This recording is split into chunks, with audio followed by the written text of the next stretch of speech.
ਜੀ ਖੁੱਬਿਆ ਰਹਿਣਾ ਹੈ। ਉੱਠ ਚੱਲ ਯਾਰ।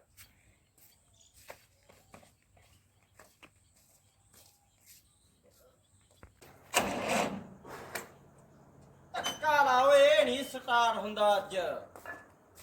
ਕੀ ਯਾਰ ਬਾਪੂ ਸਟਾਰ ਤਾਂ ਹੁੰਦਾ ਨਹੀਂ, ਕੀ ਕਰਾਉਣਾ ਤਾਂ ਕਬਾੜ ਤੋਂ 4x4 ਲਿਆ, ਵੇਖੀ ਸਵਾਦ ਆਉਂਦਾ। ਸਵਾਦ ਤਾਂ ਜੀ ਸਿਰਾ